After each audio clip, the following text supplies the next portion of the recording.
Sabe uma coisa que as pessoas gostam de reproduzir? As pessoas gostam de reproduzir o quê? A matemática está em todo lugar. Cadê? Não tô vendo. Não tô vendo. Não tô vendo.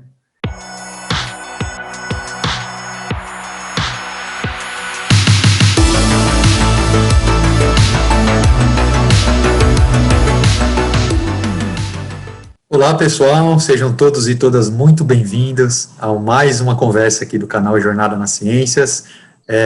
Seja bem-vindo Rodolfo, bem-vinda Sara. E hoje a gente trouxe para conversar com a gente uma conversa legal sobre matemática, o professor Regis Varão, da Unicamp. Queria agradecer desde já o seu aceite pelo convite que a gente te fez, Regis, e por estar aqui conversando com a gente hoje. Tá?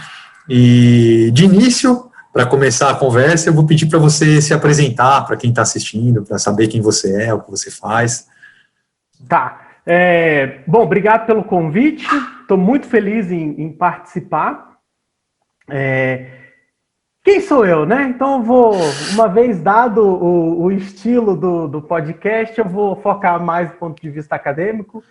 Então, eu sou matemático, toda a minha formação é voltada à matemática, então eu fiz bacharelado em matemática, mestrado, doutorado e pós-doutorado, tudo em matemática.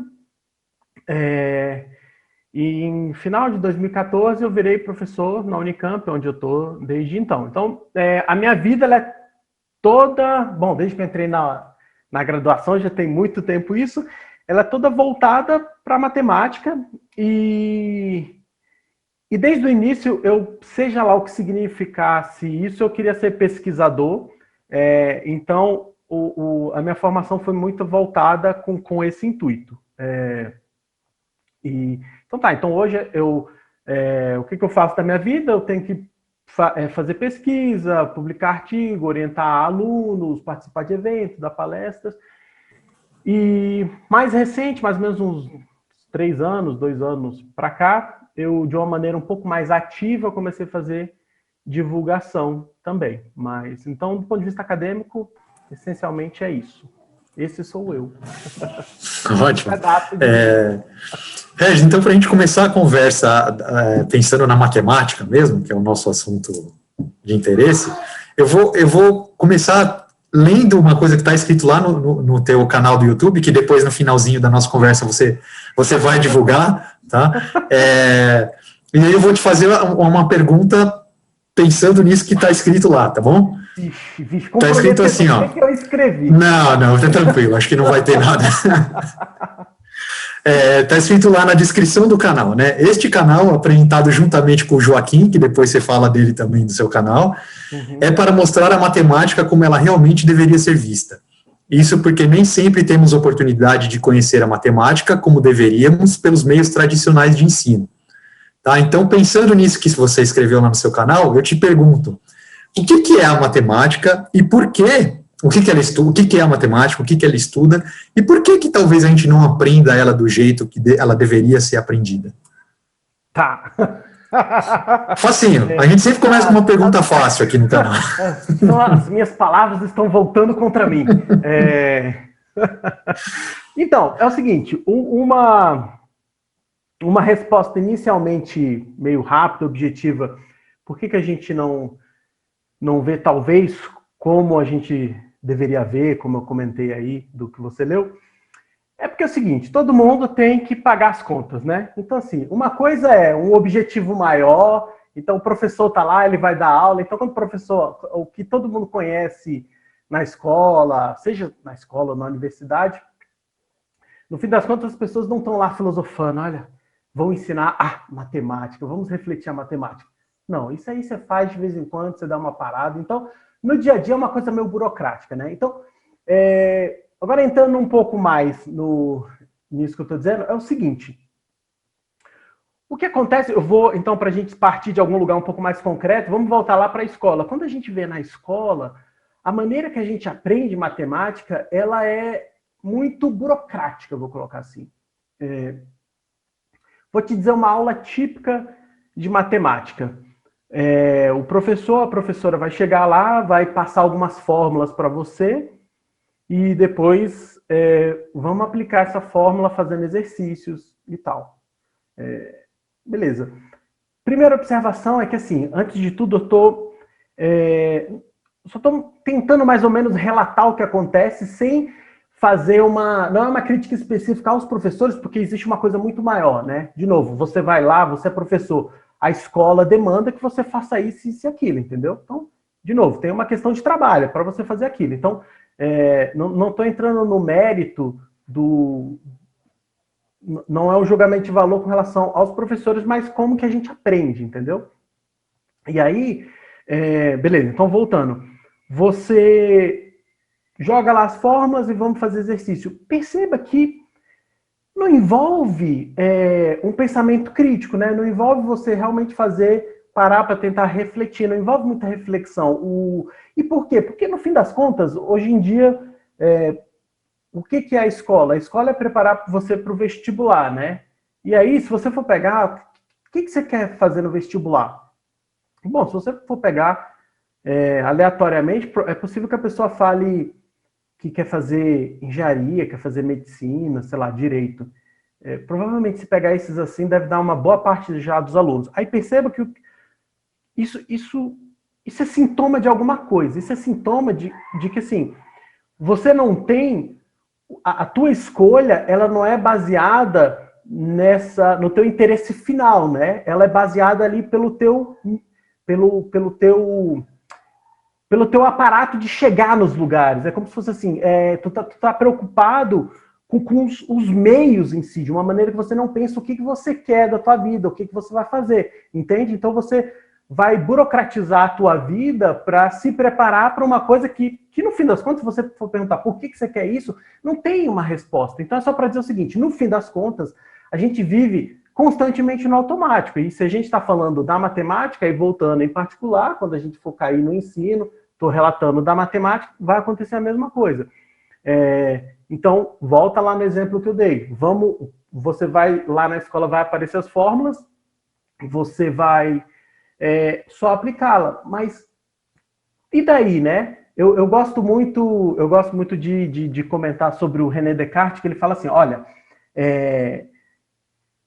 ele propõe o seguinte, veja, a gente precisa duvidar mais ou menos é como se fosse duvidar de tudo, não é que você vai duvidar feito um bobão de qualquer coisa, mas imagina que tivesse um demônio tentando te enganar, sabe? E ele está mudando a tua percepção de tudo, como é que você consegue descobrir o que é verdade? Então, para e pensa, quando alguém chega e joga umas fórmulas pra gente, por que aquilo é assim? Por que aquela fórmula é aquilo? Beleza, então, ponto. Aí é só para comentar o seguinte, que no fim das contas, a educação que a gente recebe, ela é uma educação de fazer bolo, sabe? Olha, pega isso e aplica isso aqui. A gente não faz uma reflexão sobre o tema.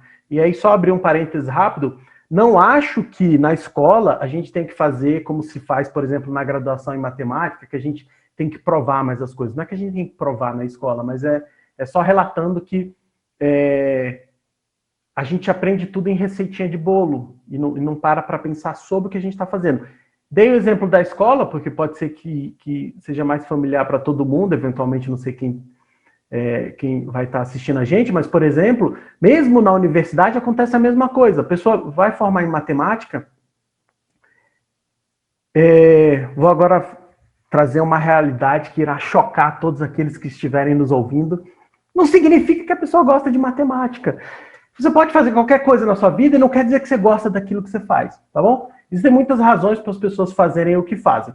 Mas tá, então voltando, é o seguinte, você pode fazer um curso de matemática e terminar a graduação, agora eu fiz licenciatura, eu fiz bacharelado, e ser simplesmente uma pessoa que aprendeu a aplicar formulinha, sabe? E não para genuinamente se convencer. Então, o que acontece? Voltando lá, quando você lê o trecho que eu estou descrevendo do canal, é porque no canal, então só para citar o nome, chama Fantástico Mundo Matemático. Nesse canal, por que eu comento isso? Porque a gente eu não tenho lá um interesse de treinar ninguém para passar numa prova, para treinar para o vestibular. Então perceba que eu estou livre para fazer e conversar do jeito que eu quero. Então, é nesse sentido, de que a gente poderia conversar sobre matemática um pouco mais livre dessas amarras que prendem a gente dessa forma muito burocrática de aprender, entendeu? Então, é mais ou menos nesse sentido. Então, uma coisa que eu tento fazer muito em muitos vídeos eu tento soltar, por exemplo, uma coisa que eu faço é assim, tem lá uma playlist que, não lembro o nome da playlist, mas deve ser alguma coisa, geometria, barra topologia, como você entrar dentro do espelho, ou qualquer coisa assim. Ao longo dos vídeos, tá, eu estou discutindo uma coisa específica de matemática que eu acho legal, mas eu sempre, na medida do possível, vou tendo uma conversa com as pessoas, sabe? Que seja do tipo, olha, aprender vai envolver frustração, sabe? Porque o que acontece é assim, não adianta eu chegar e dar uma palestra para ti, galera, senta aí, todo mundo, durante os próximos 30 minutos eu vou dizer como é que a gente tem que aprender a fazer matemática. Aí eu dou uma palestra, jogo os slides lá, pronto, a vida de todo mundo mudou. Não é assim que a vida da pessoa muda, né? Uma mudança, ela demanda alguma coisa mais constante. Então, tendo um pouco isso, o meu objetivo ao longo dos vídeos é sempre ir reforçando certas ideias. É mais ou menos criar um ambiente. Então, toda essa frase aí que você leu, a perspectiva é essa, sabe? Da gente poder discutir matemática num ambiente mais próximo desse do que seria essa reflexão mais crítica e ver esse lado mais real da matemática. Porque uma coisa que eu gosto de falar para os alunos é assim, olha só, gente, o livro de matemática é uma mentira. Só para dramatizar, né? Às vezes a gente precisa dramatizar. Por que eu falo que o livro é uma mentira? Porque, assim, é importante a gente entender qual que é o significado do livro. Principalmente aqui estou falando de graduação e tal. Então, o livro vai ter lá, vai enunciar vai pôr uma definição, vai pôr um teorema, vai pôr uma demonstração.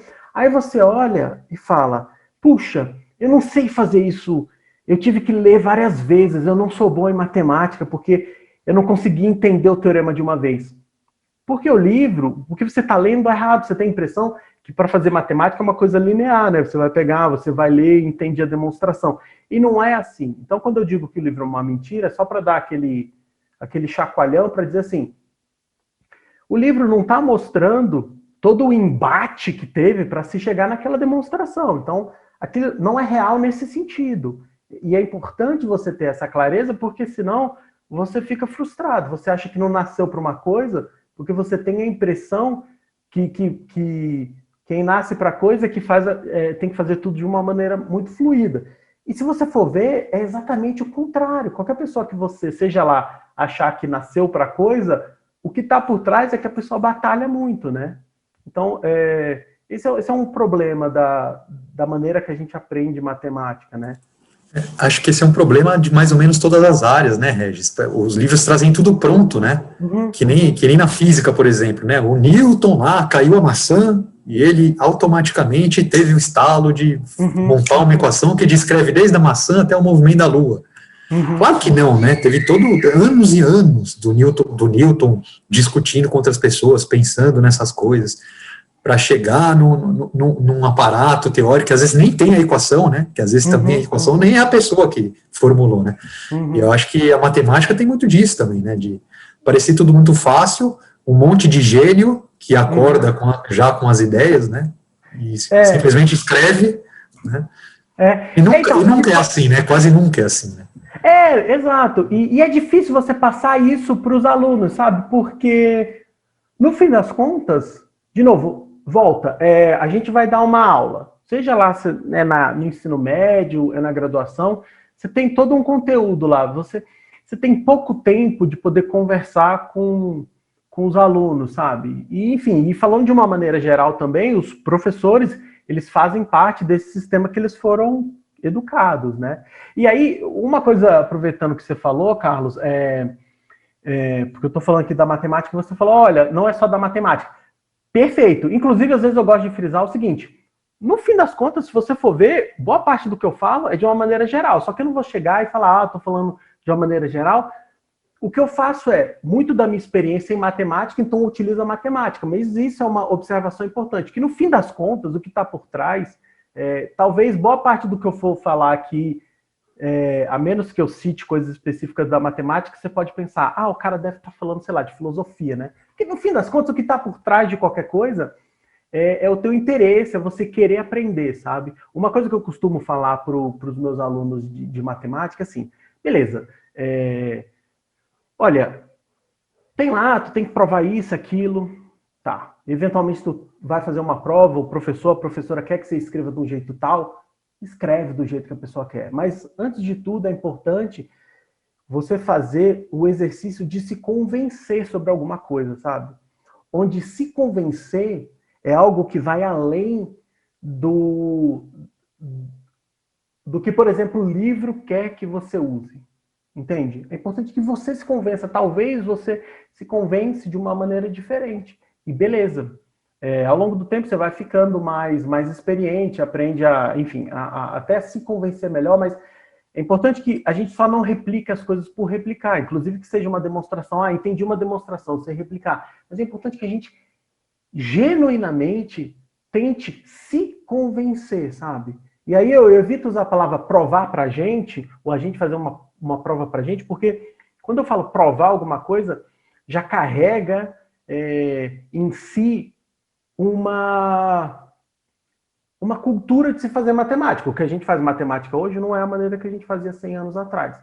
Então, por isso que eu prefiro nem usar, às vezes, a palavra prove para você, mas se convença, sabe? É uma coisa pessoal. Se convence aí.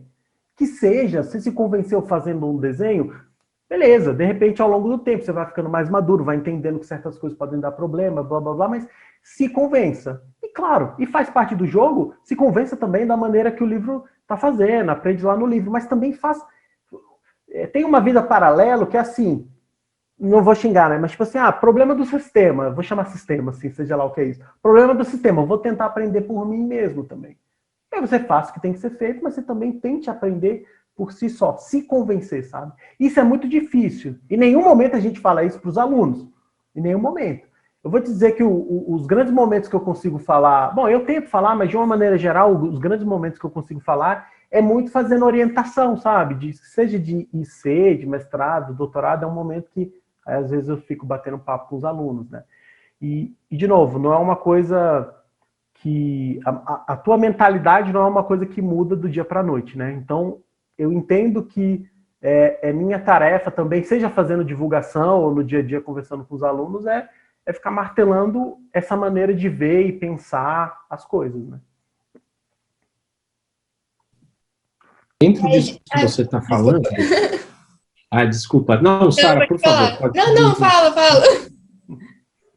Tudo bem. Não, dentro disso que você está falando, tá? Você falou, eu acho que você tocou em alguns pontos interessantes e sensíveis, que isso não se dá só com a matemática, né? Então, o aprendizado, né, digamos assim, dentro desse sistema que nós estamos colocando, ele muitas vezes ele é muito robotizado, né? Então, é uma coisa assim, maçante. Mas, ao mesmo tempo, eu reconheço que os alunos precisam ser estimulados, eu vejo que isso é essencial, mas tem uma outra coisa que eu vejo também, que o processo de aprendizagem não é um processo suave e não é linear. Sim, né? sim. Então hoje eu vou lá e faço a lição 1 do livro, aí daqui um mês eu terminei o livro inteiro, daí o processo ele não é linear, porque você também tem a questão de níveis de profundidade, de amadurecimento, que é isso que você falou dentro do senso crítico. O cara está fazendo exercício aqui, mas ele acha que ele entendeu, mas ele não entendeu a profundidade, né? Então, eu vejo mais ou menos por aí. Uhum. Vou pegar, então, esse tema que você comentou da não linearidade, vou dar um exemplo, o que acontece que é muito comum, e aí, por exemplo, os alunos, enfim, as pessoas em geral que estiverem ouvindo, é muito comum o seguinte, e aí, veja, como é que funciona numa aula? Uma aula tradicional, vou pegar aqui, como se fosse da graduação mesmo.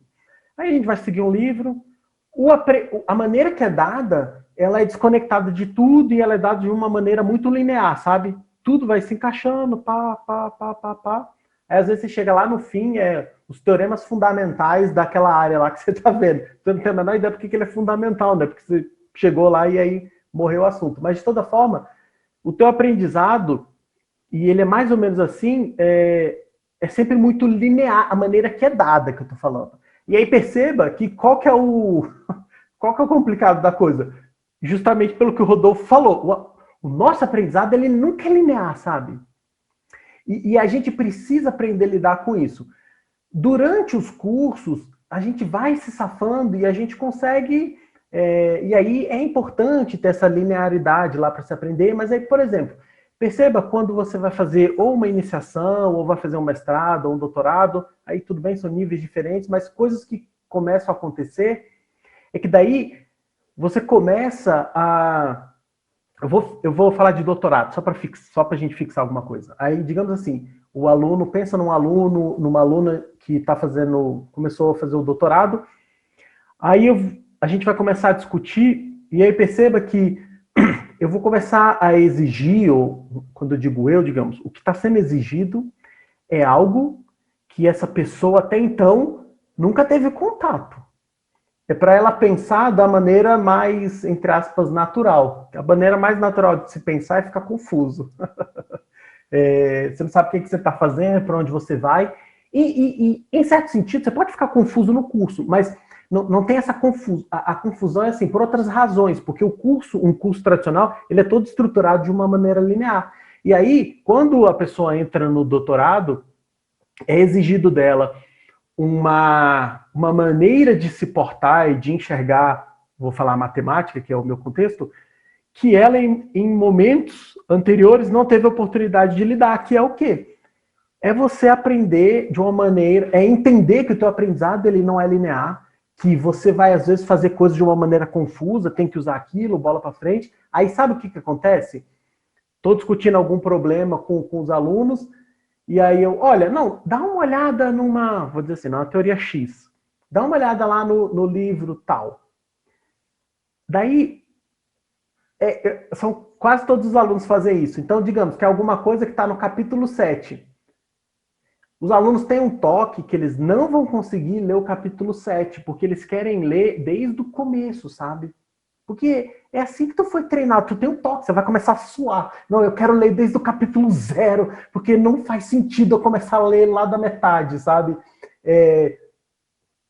De novo, não é que as coisas, essa maneira linear de mostrar as coisas tem que ser abolida, não estou entrando nesse mérito, mas falta essa outra maneira que a gente pode momentaneamente chamar aqui, que é uma maneira um pouco mais real de se estudar, de se aprender, falta ter esse contato, né? Então, veja como é uma coisa muito esquizofrênica, né? Em algum momento a gente vai exigir desses alunos uma coisa que eles não foram preparados em nenhum momento. Uma coisa que aí eu gosto de fazer, vou dar um exemplo de coisas que às vezes eu faço. Olha, faça perguntas. Aí eu peço para os alunos fazer. Faça perguntas, tá? Então, a pessoa tá lá no doutorado, no mestrado, faça perguntas. Aí o que acontece? Primeira coisa é o bloqueio. Ah, mas eu não... Sabe, como é que eu vou fazer perguntas se eu não entendo a área, sabe? Eu não tenho noção da área.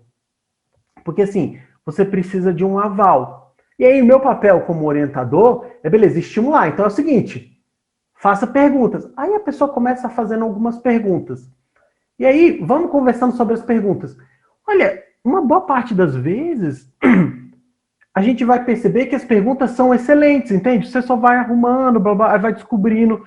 E aí, o que a gente vai vendo dentro do que a gente conhece, o que a gente pode melhorar a pergunta, se a pergunta já está respondida, o que está respondido, mas, entende? É uma maneira de fomentar a tua independência. Isso você pode fazer, inclusive, nas aulas tradicionais, mas é só para ilustrar. Estou querendo comentar assim, esse problema que se tem quando você aprende tudo muito linear, né?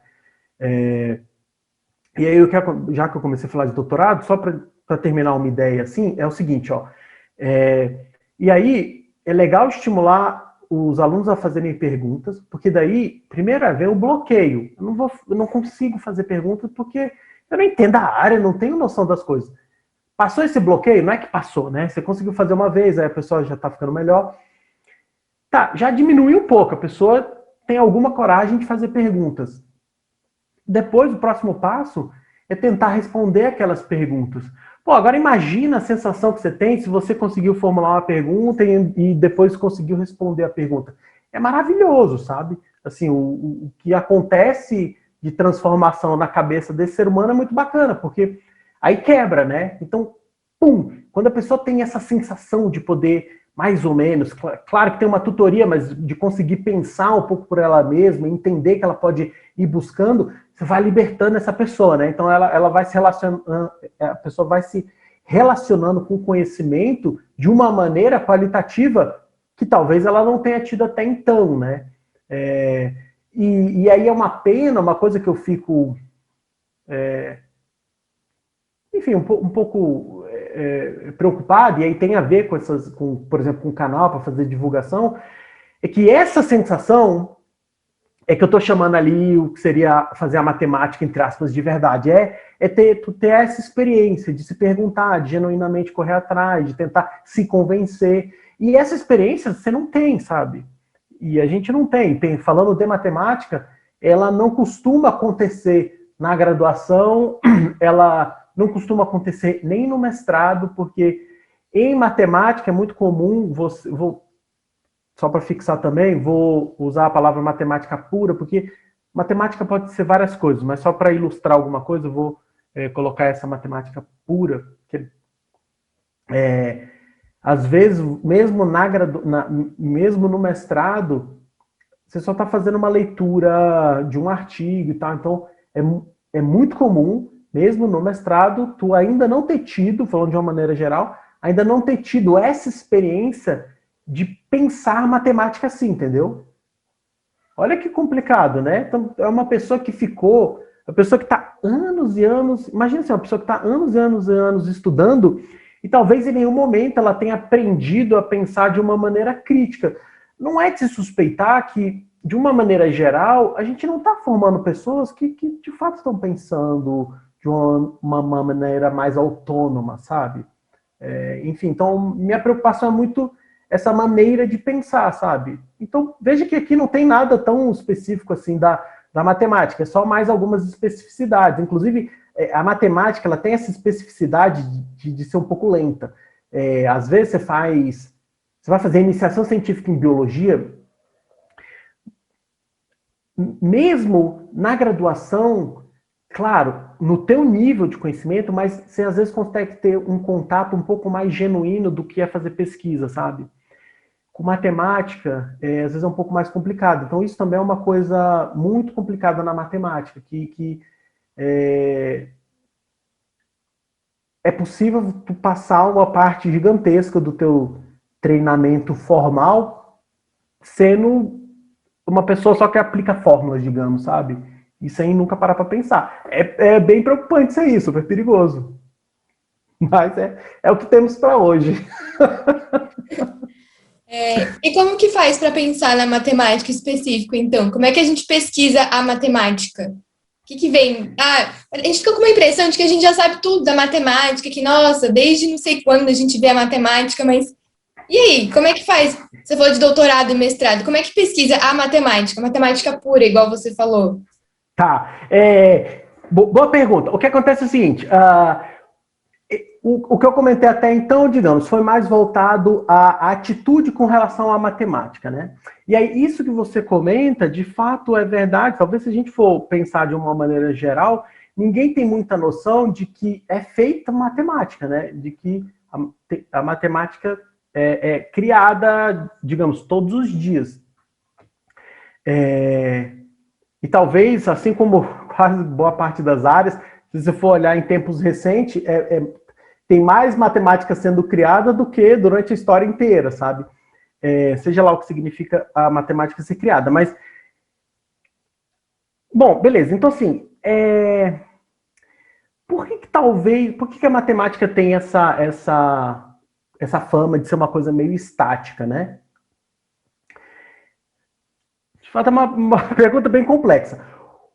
Bom, vamos tentar pegar algumas razões, assim, ó. Uma razão pode ser assim, que pela natureza da matemática, tem uma coisa que chama geometria plana. Aí tu vai estudar triangulinho, quadradinho, as coisas no plano, assim. Ângulo aqui, ângulo acolá. Beleza. Boa parte do que a gente aprende hoje na escola, boa parte disso aí que chama geometria plana está num livro de 600 anos antes de Cristo, chama Os Elementos de Euclides. Sabe, boa parte disso aí que a gente aprende está num livro. E aí, o mais assustador... Porque assim, vamos pegar aqui o português como era escrito, sei lá, 200 anos atrás. Eu não sei se o tempo tá bom, mas imagino que a gente deve ficar muito confuso, tá? A gente vai ler, nossa, não dá para entender muito bem. Só que é o seguinte, esse livro, inclusive as pessoas, a gente usa às vezes, dependendo do curso, a gente consegue usar o livro para dar um curso aqui, sabe? Esse livro, a gente ainda pode usar o livro, e aí você só fica atento a certas coisas, mas o livro, ele ainda pode ser usado para dar uma aula tradicional.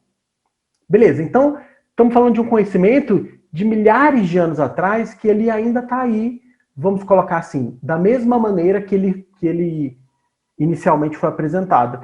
Então, talvez isso já gere essa sensação de ser uma coisa estática, né? E aí isso tem a ver com essa natureza da matemática. Não é que a matemática as coisas são imutáveis, isso inclusive é uma coisa falsa, mas só para a gente dar para ficar essa parte ficar um pouco mais breve, vamos supor assim, ela tem, pelo menos comparada a outras áreas, ela tem uma característica um pouco menos mutável, certo? E aí, então, talvez isso dê essa sensação de que acabou, que está feito, tá feito. Porque, note, na escola, o que a gente vê de matemática não muda com o tempo. Ao contrário de biologia, sei lá, sabe? Para várias outras coisas, vai mudar. Os livros eles vão se atualizar. Agora, o da matemática não. Então, eu não sei, talvez isso crie um inconsciente coletivo aí de que a matemática é essa coisa estática. Esse talvez seja um ponto para dar essa sensação. Uma outra razão é que é mais difícil você divulgar a matemática. É bem mais difícil, sabe? É mais fácil, só para a gente contrapor um exemplo super clássico, é mais fácil você, por exemplo, divulgar física, né? Porque assim, você falar para alguém, olha o planeta, vamos conversar sobre o planeta. Pô, já tá sensacional, né? Planeta, é isso aí, vamos trombar planeta, vamos explodir os planetas. Qualquer coisa, tá valendo, entendeu? Agora, matemática é um pouco mais complicado. Então, também, por causa dessa natureza da matemática, e aí, assim, é claro, por exemplo, a minha área é de sistemas dinâmicos, toda a motivação, ela vem, inclusive, de estudos de planeta e tal, mas perceba, eu posso eu posso fazer uma divulgação que está mais... que as pessoas poderiam falar, não, você está falando de física, entende? E menos, você não está falando muito de matemática, você está falando de física. Então, assim, pela própria natureza, eu vou colocar assim, essa natureza meio abstrata da matemática joga contra nela para a própria divulgação dela. Então, perceba que se você for olhar artigos novos de biologia ou de química, não vou dizer que são todos os artigos, mas a gente pode pegar artigos recentes e falar, olha, tá falando, tá descobrindo não sei o quê, tá tentando analisar não sei o quê. Na prática, você fala assim umas 3 linhas, você não está explicando o artigo, você não está falando nada, mas é sobre aquele tema, é sobre aquilo, entende? Agora, se a gente for pegar, vamos pegar as principais revistas de matemática e vamos pegar os artigos. Não dá nem para... Só dá para falar assim, ó, isso aqui é sobre álgebra, isso aqui é sobre análise, porque assim, é um ponto de abstração muito fora da realidade. Então, ponto. Ou seja, então, resumindo assim, então talvez essa questão de ter uma dificuldade intrínseca de se divulgar matemáticos também jogue contra para ter essa percepção de que matemática é feita, que a matemática é criada. Então, só para deixar claro para as pessoas, então é como se fosse assim, teoremas de Pitágoras são criados todos os dias, sabe? É isso que é feito. Então, por exemplo, o que eu faço? Eu sou pesquisador em matemática, então é como se eu tivesse constantemente, digamos, o meu ofício é criar nova matemática, entendeu? Então, os artigos, eles seriam matemática nova. É que o que acontece é que a matemática, nova que é criada, ela não reflete na que a gente aprende na escola, sabe? Ela não reflete, e em geral ela não reflete nem nos cursos de graduação. Então, nós estamos falando de uma coisa estática. Para efeitos práticos, você está vendo uma coisa absolutamente estática, né? Então, é complicado, complicado. Mas é isso. Então, fica a observação para quem estiver ouvindo. Matemática, ela está constantemente sendo feita, sendo criada, sabe? Ô, Regis, então vou pegar o gancho aí do matemática está sendo constantemente criada, e aí eu acho que eu vou te fazer uma pergunta, assim, mais profunda. Tá? A matemática, ela é criada ou ela é descoberta? Ela existe e o matemático descobre as verdades matemáticas, se é que existem verdades matemáticas. O matemático descobre ou ele cria as verdades matemáticas?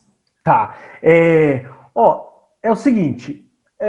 Por exemplo, desculpa te cortar, mas, por exemplo, o número 2, ou o resultado de uma derivada, de uma integral, sei lá, ele já existe e o matemático descobre ou ele cria isso tudo? Sim, sim. Beleza, uma observação, você mencionava, vou fazer uma pergunta profunda. De fato, essa é uma pergunta bem profunda e, para contextualizar para as pessoas, ela é profunda fora da matemática. Porque, por exemplo, essa não é uma pergunta que os matemáticos se fazem. É uma pergunta que, eu diria, os filósofos da matemática se fazem. É mais ou menos igual pensar a ciência. Cientista não pensa sobre fazer ciência. Talvez um filósofo da ciência vai pensar sobre o que é ciência, tá certo? Pergunta para alguém, define ciência. Eu não consigo chegar assim, a gente pode dar uma conversada, mas não consigo chegar a falar para você em 30 segundos o que é ciência, tá? Então, é mais ou menos para contextualizar de que, de fato, é uma pergunta... Isso é para dizer assim, de fato, é uma pergunta profunda. Então, para efeitos práticos, do ponto de vista do trabalho do matemático, ela não interfere, tá? Então, só para tentar, sei lá, dando várias respostas, então, assim, ela não interfere no trabalho do ofício do matemático, porque assim como todo mundo, o matemático está lá, ele não está pensando sobre matemática, blá, blá, blá, ele está lá, ó, aplicando fórmula, né? Beleza. Então, tá. Como não existe uma resposta definitiva, olha, a resposta ela é criada ou ela é descoberta, eu vou te dizer o posicionamento que eu prefiro ter, que é o seguinte, que a matemática, ela é criada. E aí eu vou te comentar por que eu acho importante a gente ver a matemática como criada, e aí aqui eu imagino que vocês me convidaram aqui para polemizar. E aí... porque é isso que a ciência precisa, de polêmicas, para a gente poder viralizar. Então, então é o seguinte, se você for perguntar para os matemáticos em geral, eles vão falar assim, olha, a matemática é descoberta. Aí a minha opinião de por que os matemáticos falam isso. E é a minha opinião, e é aqui que eu estou falando que é para polemizar, porque eu estou dizendo o que eu acho que os matemáticos têm em mente. É que é o seguinte, os matemáticos não param para se perguntar sobre essa pergunta, tá? Porque ela tem zero a ver com o ofício em si dessas pessoas. Então, é muito mais elegante para a área, é muito mais elegante se você fala que o teu trabalho é uma coisa aí quase divina, né? Nós estamos apenas descobrindo, né? E tem sim essa cultura da matemática. Muitos colegas acham que, olha, para você ser matemático, para você ser matemática, você precisa ter o talento, você precisa nascer com esse dom. Então, isso tudo está muito junto aí com essa ideia da matemática ser descoberta. Eu estou dizendo que é errado, se eu não você achar isso. Mas, para quem não coloca uma reflexão em cima disso, e para quem, no fim das contas, esse é o trabalho da pessoa, parece mais elegante falar que ela é descoberta, ou seja, matemática é essa maravilha aí que existe. Tá. Agora, o meu ponto de vista, por que eu entendo a matemática como criada? E uma observação é que assim, porque não há nenhum indício que diga que ela tenha sido descoberta. Porque é o seguinte, nós somos pessoas do nosso tempo. A gente esquece que existe um monte de coisas acontecendo antes da gente nascer. Se você olha para uma perspectiva um pouco mais histórica, você vê que a matemática ela está mais para um embate de ideias do que para uma coisa linear. Isso quer dizer o quê? Isso quer dizer que tem uma convenção ali por trás. Então, é o que eu falei, a maneira de se fazer matemática hoje não é a maneira que você fazia antes. Para citar, você tinha citado mais cedo o Newton. Na época do Newton, a matemática que o Newton fazia, ela é muito diferente da matemática que a gente faz hoje. Então, apesar de eu ter comentado lá do livro do Euclides, que ainda é parecido, de fato, é muito parecido com o que a gente faz, porque aquele livro lá, ele, do ponto de vista simbólico, ele inaugura ali essa maneira de fazer matemática, que seria o quê? O formalismo. Você sabe de alguma coisa e prova, né? Axioma, e aí vai provando coisas. Então, ele tem essa importância por provar. Beleza, mas a maneira que, ao longo do tempo, que se fazia matemática é muito diferente. Eu fui citar o Newton. Então, assim, uma função para o Newton, essencialmente, era o que a gente chamaria hoje uma série, sabe? Um polinômio com infinito termos, assim. É isso, não tinha exatamente uma definição como a gente tem hoje de função, é umas coisas meio jogadas. Tem até uma crítica muito famosa um filósofo chama Berkeley, que esqueci o nome do livro, mas o livro dele é uma crítica à maneira que se fazia o que a gente chamaria hoje de cálculo lá naquela época, que eles usavam um conceito que chama infinitesimais. Infinitesimais é alguma coisa aí que é como se fosse um número muito... A ideia é mais ou menos assim, que é como se fosse um número muito pequeno, é menor que qualquer outro número, mas não é zero. Tecnicamente, digamos assim, isso é inconsistente de um ponto de vista lógico, mas as pessoas faziam matemática assim. Aí o Newton, o Leibniz, todo mundo fazia matemática assim, jogava aqui. E aí, se você for ver, a galera não está descobrindo, não está fazendo nada. É um jogo, a galera está tentando fazer alguma coisa, entendeu?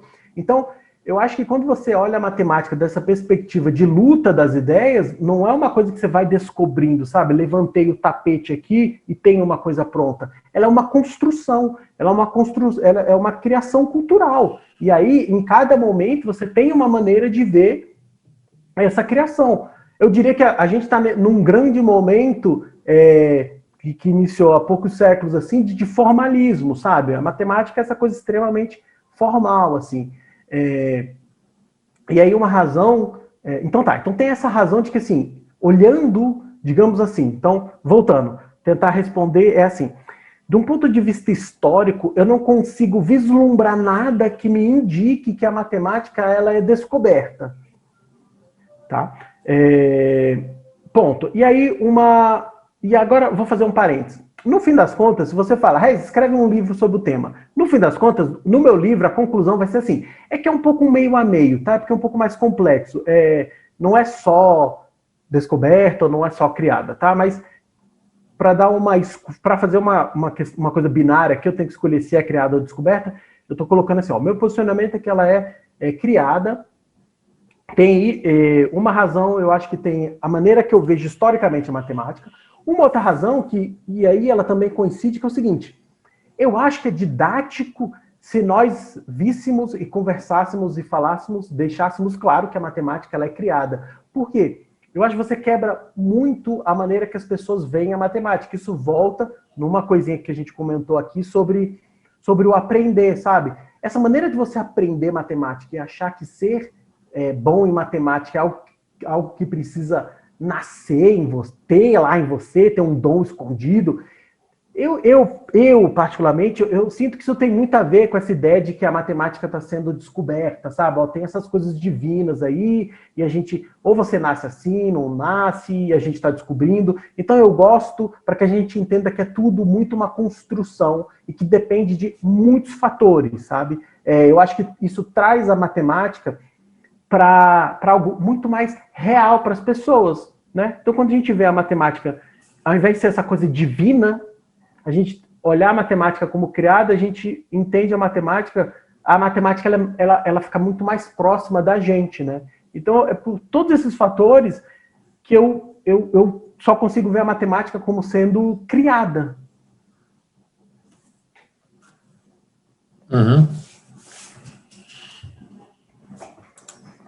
Sim, interessante, porque dentro disso que você falou, porque muitas vezes a gente tem a impressão até que, então, vira e mexe, surge,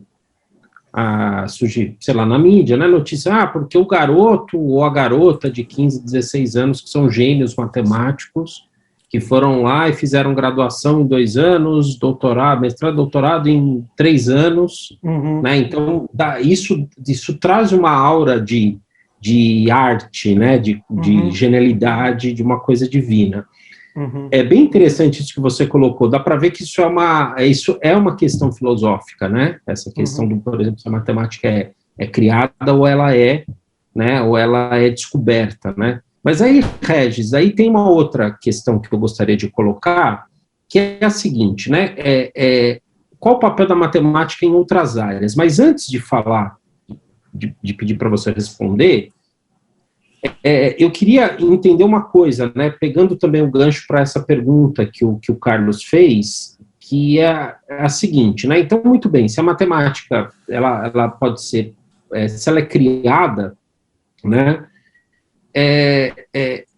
e eu sei que houve uma discussão no século XIX, agora não me lembro exatamente quem, mas foi no final do século XIX, vamos lembrar que no final do século XIX foi o século positivista, né, onde o homem tinha aquela obsessão em responder todas as perguntas, né, e resolver todos os problemas científicos existentes na época, né, que a matemática ela foi colocada como uma linguagem, né, e, assim, eu sempre admito que isso para mim sempre foi difícil de engolir, porque eu vejo a matemática algo muito além de uma linguagem, eu vejo como uma grande área científica.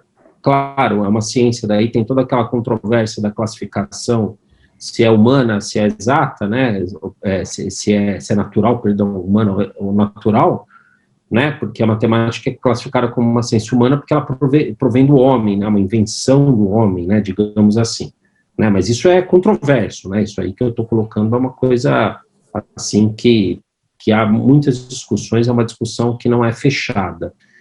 E eu sempre vi essa questão da matemática ser tratada como linguagem como um reducionismo, né, como uma coisa assim, eu vejo como se a matemática ela fosse diminuída, e eu vejo a matemática como uma grande área. Então, aí é isso que eu gostaria que você comentasse, por gentileza, e o papel da matemática nas outras áreas, por favor. Tá, maravilha. Você... No começo da sua fala, você comentou, olha, realmente, isso aí que a gente está discutindo parece ser uma questão filosófica, então, só pontuar, de fato, porque é aquilo que eu comentei, né? Quem pensa sobre a matemática não são os matemáticos, né? Quem pensa sobre ciência não costuma ser os cientistas, sabe? Então, é meio que por aí. Inclusive, eu acho que falta a gente pensar sobre matemática nos cursos tradicionais, entende? Ciência, de maneira geral, que é importante a gente, às vezes, parar para pensar o que eu estou fazendo, mais ou menos assim, o que eu estou fazendo no mundo? Porque essa pergunta, ela acaba aparecendo naturalmente, sabe? Porque você tem inquietações, né? Então, isso costuma vir de alguma forma natural entre os alunos, só que não de uma maneira organizada. Beleza, aí você comentou do século XIX, o positivismo. Eu lembrei...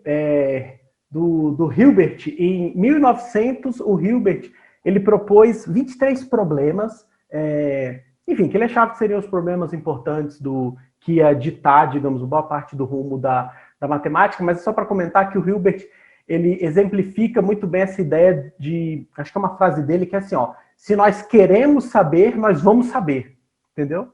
E isso é muito legal. E aí depois tem toda uma história que é como se fosse assim, encurtando, é o seguinte, não é bem assim, Hilbert. E aí tem uma história, uma coisa que chama os teoremas de incompletude de Gödel, blá blá blá, que é como se fosse, não dá pra gente saber tudo que a gente quer saber em linhas gerais.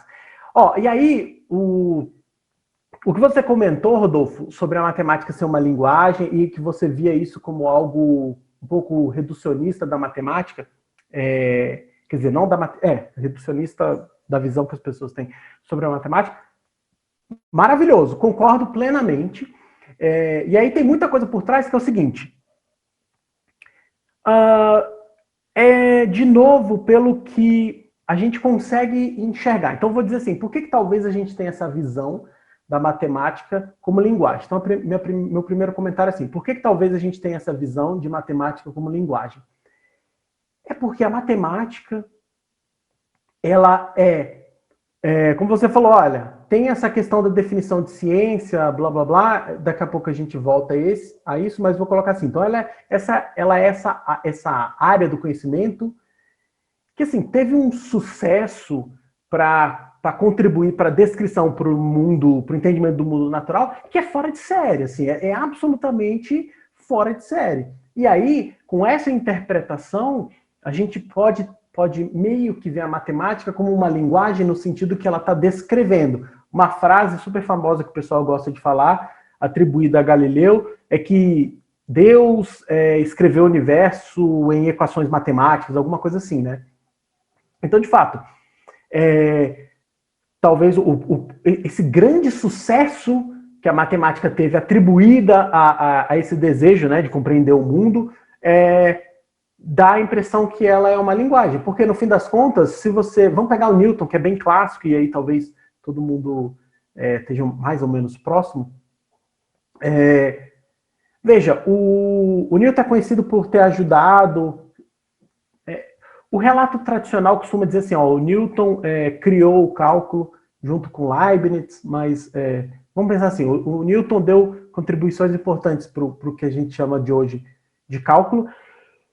E aí perceba, então voltando, tudo isso que a gente considera como mecânica newtoniana, tudo isso que o Newton, que a gente conseguiu descrever, veja, sei lá, você tinha lá Kepler, ele já conseguia descrever, ele já entendia, né? Olha, eu acho que a coisa está acontecendo assim, assado, mas no fim das contas, vamos colocar assim, foi com o poder da maneira de descrever matematicamente o mundo, eu vou falar assim, que a gente viu que a matemática foi capaz, às vezes, de dar mais informações do que meramente aquilo que ela estava descrevendo. Mas, no fim das contas, ela foi extremamente útil na descrição, né? Então, assim, tem essa da mecânica newtoniana, eletromagnetismo, equações de Maxwell, sabe? Assim, veja o poder que você não...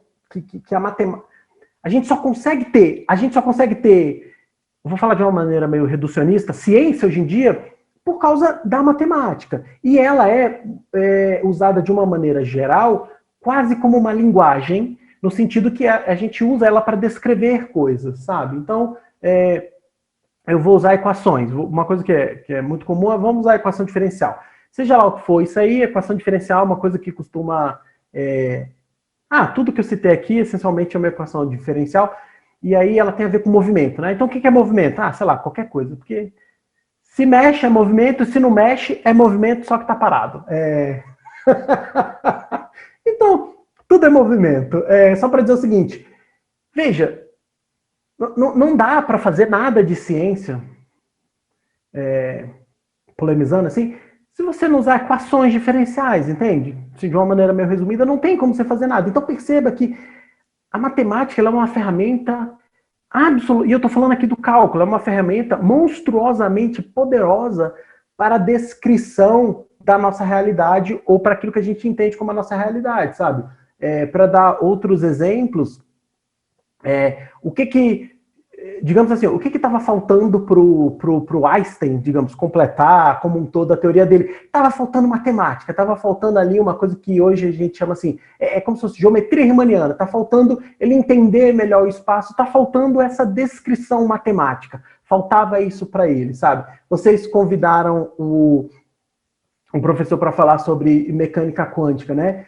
Gente, como é que... Você não tem como estudar mecânica quântica sem a descrição matemática. E aí, uma coisa super importante para quem escuta, mecânica quântica, você precisa de álgebra linear, ou caso você tenha feito um pouco mais, a gente chama isso de análise funcional. Mas aí perceba que você precisa...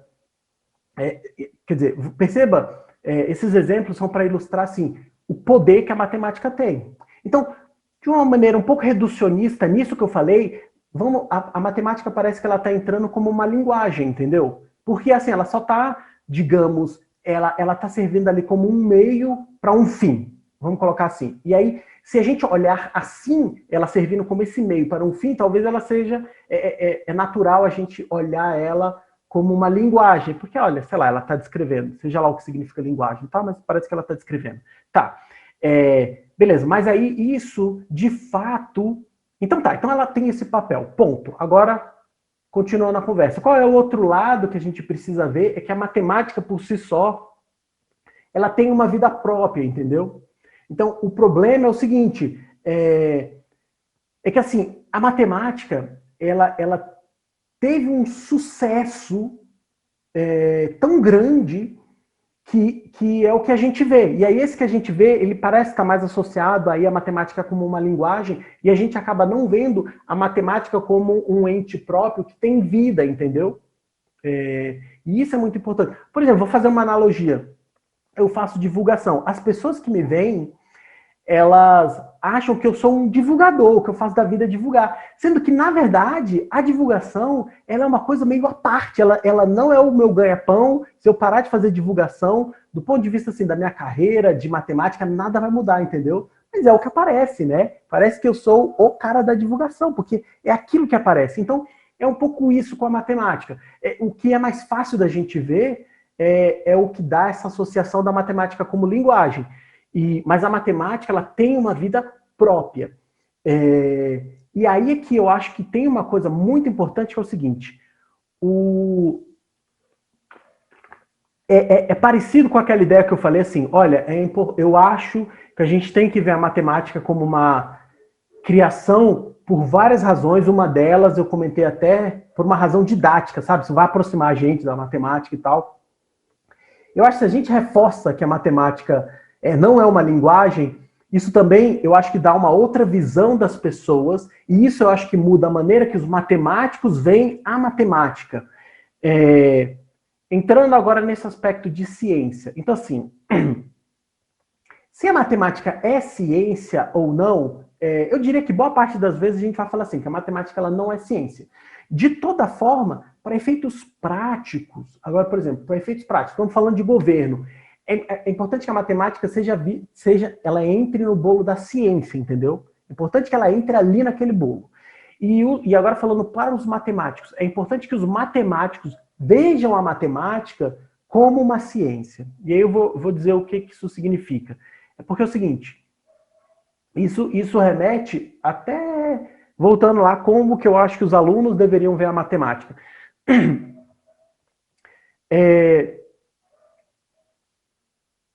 Eu vou dizer assim, que a matemática é como se ela fosse a ciência de uma maneira perfeita. Porque é o seguinte, o Newton, a gente vai ensinar lá a mecânica newtoniana para os alunos. Nós não estamos falando, talvez a gente esqueça de falar isso, mas nós não estamos falando para os alunos que, assim, nós não estamos dizendo que o mundo ele é literalmente assim, entendeu? Não é que o mundo é literalmente a mecânica newtoniana. É assim, a mecânica newtoniana, até para as coisas que a gente quer fazer, blá, blá, blá, ela é uma boa descrição e funciona bem. Nós não estamos dizendo que ela é literalmente, que o mundo é literalmente descrito lá, força igual a massa vezes a aceleração, entende? Beleza, e a ciência, ela sabe, a ciência entende que a ciência é o quê? É uma tentativa de entender. Então, como é que funciona a ciência? Você quer tentar entender alguma coisa, e aí vai fazer teste, e aí vai melhorando. Aí, olha, deu errado isso, vamos melhorar aquilo. Gente, está dando sempre certo. Galera, até agora, parece que esse negócio aqui que a gente falou que é assim, dá sempre certo assim. Beleza, então bora usar assim. O dia que der algum problema, a gente revê, mas já fizemos tanto teste, parece que a coisa funciona assim mesmo. Mas a gente entende que não é uma descrição literal, né? Tá. Qual que é a matemática? Agora, vamos pensar a matemática não como está no livro, que você pega um teorema pronto. Vamos pensar na matemática como uma construção. Como é que é criado, vamos dizer assim, como é que é criado um teorema novo? Um teorema novo, ele é criado a partir de motivações vamos colocar assim, tem motivações da área, coisas que são importantes, você está tentando responder perguntas, beleza? Então, perceba que como que se responde a uma pergunta em matemática? Não é diferente do processo que a ciência trabalha para tentar descobrir, chamar assim, as verdades, tá? Para tentar descobrir alguma coisa. Porque é o quê? Você vai testar, você vai colocar uma hipótese, sabe? Eu acho que blá, blá, blá. Tô tentando... É que hipótese aqui no sentido que eu tô falando seria mais... Não quero confundir o pessoal, mas só para comentar. Quase num sentido de tese. Mas vou colocar assim, digamos. Aí você está fazendo matemática e você quer provar um resultado. Vou colocar assim. Cara, aí você tenta. Será que é não sei o quê? E aí você vai tentando descobrir. Você tem uma motivação de onde tem... Você já estudou bastante coisa, você já viu outras coisas, está tentando fazer conexões, será que acontece isso, será que acontece aquilo? É uma tentativa e erro. A construção de alguma coisa é como se fosse assim, a gente quer, digamos, minha área é sistemas dinâmicos, eu quero, entre aspas, assim, tentar descrever certas dinâmicas. Então, eu estou tentando achar propriedades e descrever aquilo ali. Eu estou tentando entender. O que eu vou descobrir? Eu não sei, porque eu estou tentando entender. E aí, à medida que eu vou vasculhando esse mundo da matemática e tentando, é como se eu estivesse fazendo testes, né? Eu vou fazendo testes. Deu errado aqui, ó. Eu fiz um teste. De uma maneira meio utópica, imagina assim, aí eu pensei, será que então um enunciado é verdadeiro? Eu vou tentar provar o enunciado. Mais ou menos de uma maneira utópica que eu vou fazer aqui para ilustrar. Aí eu começo a provar. Ih, deu errado aqui. Então, não é exatamente aquilo ali. Ou o problema está de onde eu saí. Pô, será que eu não consigo ter aquilo? Será que eu estou saindo de uma coisa errada? A construção ela é bagunçada, você vai testando. E aí, por que eu falei lá que a matemática ela é meio que a ciência perfeita? É porque é como se fosse assim, a gente consegue chegar nos finalmente, entendeu? É como se fosse assim, a matemática é o que o Newton tenta fazer, só que a gente acerta literalmente, 100%, entendeu? Na ciência não acontece. A ciência, em algum sentido, são aproximações sucessivas da realidade. Então, a matemática, vamos pensar a matemática como um extremo da ciência, em que a gente consegue chegar naquela realidade de fato. E por que isso é muito didático? Porque perceba que agora a maneira que você encara a matemática é a mesma maneira que, em teoria, os cientistas deveriam encarar as coisas. É você vasculhar, tentar entender. E não é uma coisa que chega do nada.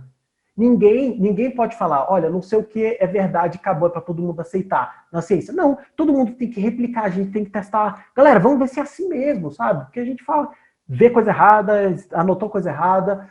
É o mesmo na matemática. A gente precisa ir testando, blá, blá, blá, com a diferença que a gente consegue chegar. Então, nesse aspecto, eu acho legal ver a matemática como o limite superior da ciência, entendeu?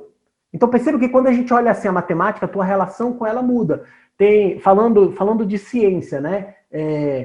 De novo aqui, não vou entrar no mérito de tentar definir o que é ciência, mas você tem filósofos da ciência que tentam fundamentar o que é fazer ciência, etc. Aí tem um conceito que o pessoal gosta muito do Popper, né? Que é de falseabilidade, essencialmente assim, você precisa conseguir provar que alguma coisa é falsa. Tem até se eu não me engano, acho que está naquele livro do Carl Sagan, eu não sei se o exemplo é dele, ou se é de algum exemplo meio clássico, famoso, do dragão na garagem, né?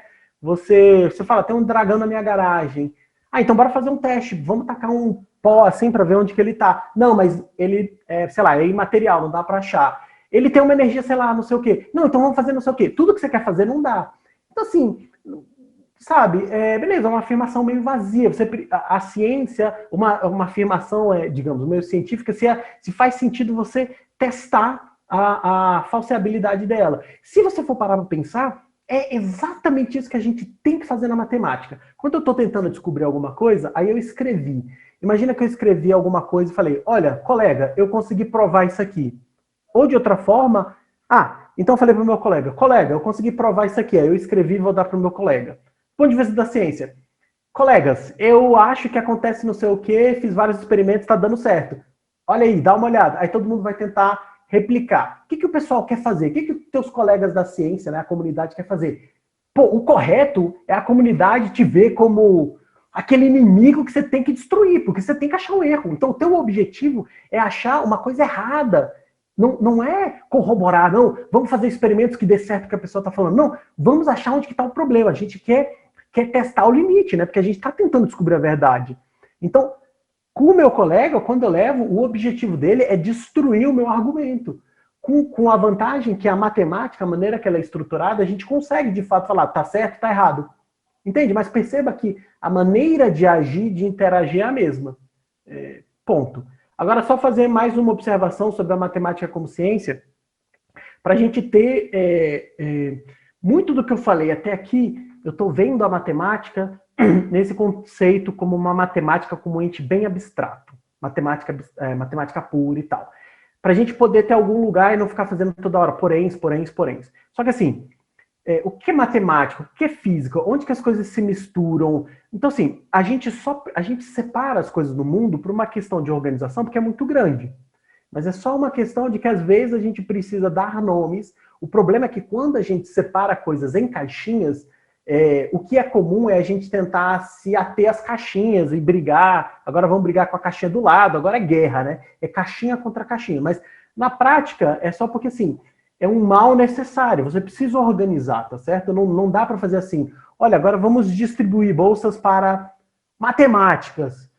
Calma, vamos separar um pouco por área, só por uma questão de organização. A gente precisa organizar um pouco as coisas, entendeu? Não dá para simplesmente jogar tudo no meio e fazer tudo de qualquer jeito. Tá, então só para dizer o seguinte, as coisas, elas são separadas, mais com o aspecto de tentar organizar um pouco, mas você tem uma mescla aí, as coisas não são bem definidas, é que algumas coisas, simbolicamente, a gente pode falar, veja, isso aqui é um matemático, esse aqui é um físico. Porque assim, falando de física, você vai pegar físicos que o trabalho que você poderia falar que é um trabalho, é o de um matemático. O cara não faz experimento, o cara não é... A física, por natureza, digamos, ela é um exemplo bem clássico, assim, do que a gente vai considerar como ciência, mas o tamanho do que a gente chama de física hoje é muito grande. Muitos físicos, claramente, seriam o que a gente chamaria é simplesmente um matemático, entendeu? O cara faz matemática.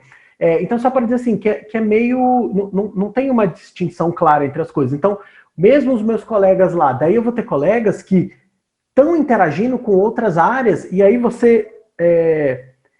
O trabalho deles não é literalmente provar teoremas como eu fiz, é uma coisa mais próxima do experimental e tal. Então, é só para dizer assim, para a gente poder, né, numa conversa pequena, a gente não está escrevendo um livro sobre o que é matemática e tal, ela é uma pincelada, a visão que eu estou passando aqui, para a gente ter onde se fundamentar, é uma visão meio bem matemática com uma coisa bem pura, assim. Só pra gente, mas aí é importante a gente ter ciência que tem uma mescla, né? E que as coisas só são caixinhas para organizar.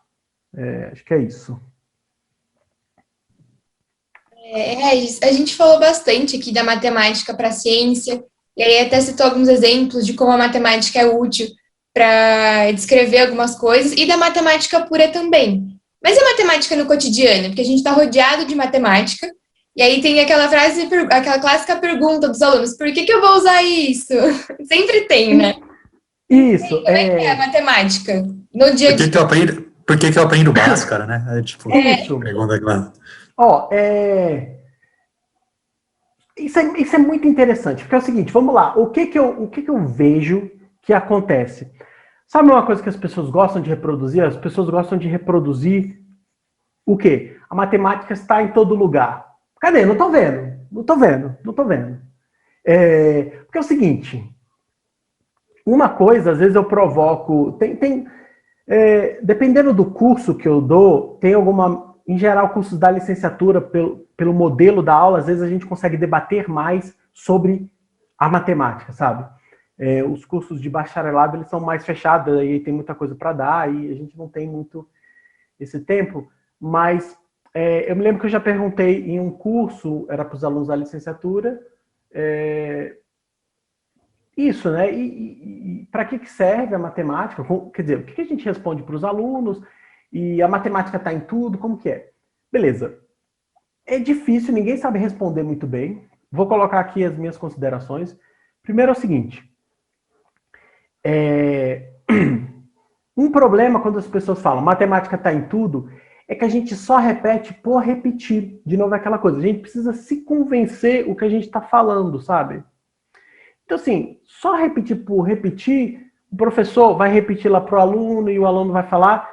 Não adianta, se tu não internalizar, se tu não tiver uma razão de fato para poder repetir isso, é simplesmente uma frase vazia que parece relativamente bonita, eventualmente pode ser para você justificar que De repente você gosta de matemática e quer falar que a matemática está em todo lugar. Ou de repente você está tentando pedir algum financiamento e aí está sem conseguir justificar e escrever a matemática está em todo lugar. Está em todo lugar. Então, assim, eu acho perigoso as afirmações sem a gente se convencer de fato. E isso tem a ver com o que você perguntou quando os alunos vão perguntar, para que serve? Então, quando a gente responde, a matemática está em tudo que é lugar, o aluno vai olhar e vai falar, tá, eu tô vendo não, tá caindo só na prova, né? Tá caindo só na prova. Então, assim, como que a gente responde genuinamente? E aí, antes de responder, como que a gente se convence, né? Como que a gente se convence? Então, a realidade é o seguinte, para ser meio objetivo, não é bem assim a matemática está em todo lugar. Aí, beleza, aí você vai falar, tá, a matemática, o computador, a gente pode voltar assim, talvez os primórdios do computador é mais uma questão, surge mais como uma ideia do que, talvez tudo surge um pouco assim, né? Mais como uma ideia e depois tem alguma implementação, mas o computador ele surge mais como uma ideia, ou está ali atrelado junto com uma ideia do que é um computador. Então, assim, beleza, olha, a matemática está aí e tudo que envolve, digamos, o computador existe muito por causa da matemática. Beleza, mas você não está vendo, e isso não significa que é você lá que está sentado, que está fazendo um negócio com Bhaskara, que vai fazer a relação do computador, tu vai usar. Então, perceba que acaba sendo vazio falar que a matemática está lá em tudo. Minha opinião, tá? Eu acho que o fundamental é o seguinte, como é que a gente convence as pessoas? Tá, então eu vou separar dois tipos de pessoas aqui. Eu acho que uma maneira de convencer os alunos é a relação que a gente tem com os alunos. A relação que a gente tem com os alunos, ela é muito importante, tá? Então, às vezes você fala uma coisa pro aluno, e aquilo marca para sempre. Aí anos depois o aluno vem falar, professor, você falou que gostava de chocolate. Poxa, achei aquilo tão bonito, maravilhoso. Hoje em dia só come chocolate. Sei lá, os alunos pegam uma coisa que você nem imaginava que ia tocar alguém e toca os alunos, sabe? Tá. O que eu quero dizer com isso? Eu acho que muito a relação, falando aqui de professores de matemática, por exemplo, a relação que o professor tem com a matemática e às vezes a maneira que ele enxerga, então, pode ser que o professor, alguma coisa muito específica, ele tem uma relação muito particular com a matemática, ele resolveu algum problema mesmo, genuíno, específico, foi ele. Então, quando ele relata isso para os alunos, ele transforma isso nos alunos. Então, eu acho que uma coisa bacana é a relação que os professores têm com a matemática. E isso passa para os alunos. A gente não precisa ficar fazendo discursos mirabolantes, sabe? Eu acho que você trazer muito da tua relação muda a maneira que os alunos veem. Então, essa é uma alternativa dos alunos se engajarem também com a matemática. De novo, mas continua, né? Para que eu vou aprender isso? Para que serve isso? Aí agora uma resposta que ela funciona mais para os pais dos alunos, mas ela também funciona para os alunos, porque os alunos são um pouco mais imaturos, assim, mas também funciona, só que aí é preciso um pouco mais tempo e conversa, que é o seguinte, ó. Então, só para a gente ter alguma coisa em mente, pensa assim, nos pais. Uma definição genérica, os pais das pessoas. Aí, assim, para onde que a pessoa vai usar? Aí a pessoa vai reclamar lá, onde que eu vou usar Bhaskara na minha vida? Beleza. A pessoa vai usar Bhaskara na vida dela? Provavelmente a maioria das pessoas não. Ninguém vai usar nada que aprendeu de matemática na vida. Não vai usar. Essa é uma realidade, vamos encarar essa realidade. Então, imagina que fosse possível a gente fazer o seguinte, vamos retirar da tua educação tudo aquilo que você não está usando diretamente. Se você não usa nada de matemática, vamos tirar de matemática, né? Então você não teve aula de matemática. Você não está usando nada de biologia, vamos tirar de biologia, vamos tirar de química, vamos tirar tudo. Dá para ver o que vai acontecer é o seguinte, você vai virar um analfabeto funcional, sabe? Você é uma pessoa que não aprendeu nada, na verdade. Então, o que está por trás, no fim das contas, e é assim que a gente deveria encarar um pouco mais a matemática e qualquer outra área do conhecimento, é a maneira como que a gente faz, né? A maneira como que a gente aprende. Então, assim, no fim das contas, beleza, é verdade que a gente não necessariamente vai usar matemática, mas ela faz parte, e é um pouco difícil convencer os alunos, mas ela faz parte desse nosso treinamento intelectual. Essa é mais uma resposta complementar. Então, ela faz parte. E aí é importante que a gente aprenda, que a gente tenha essa visão da matemática como tal. É a mesma coisa. O jogador de futebol, ele precisa treinar nos cones. Ele vai fazer o cone. Isso não significa que quando ele for jogar, vai ter um monte de cone. Ele precisa fazer esse treinamento por cones. Então, assim, veja que é preciso ficar martelando e conversar sobre isso para que isso volta com... Parece que eu estou falando sempre a mesma coisa, se você for parar para pensar, porque isso volta com a maneira que você enxerga o teu estudo. Então, quando você vê um problema, as mesmas pessoas podem ver uma aula, um problema, mas elas podem ver aquilo de uma maneira absolutamente diferente. Uma pode simplesmente ver por ver, e aí, tá, entendi o que foi feito. Agora, a outra pessoa pode, assim, eu tenho um problema, eu vou... exemplificando. Você pegou lá um problema de matemática mesmo. Não se resolveu o problema, eu não vou... sei lá, vou esperar aí para quando alguém der a resposta, o professor for fazer. Agora perceba a ação da pessoa que tem um problema. Eu não sei resolver esse problema, eu vou correr atrás. Agora é o seguinte, há tantas coisas envolvidas. Uma pessoa que não sabe o que é para fazer e que corre atrás, essa pessoa tem características tão fundamentais que vão ser determinantes para o sucesso dessa pessoa, e seja lá o que ela quiser fazer, sabe?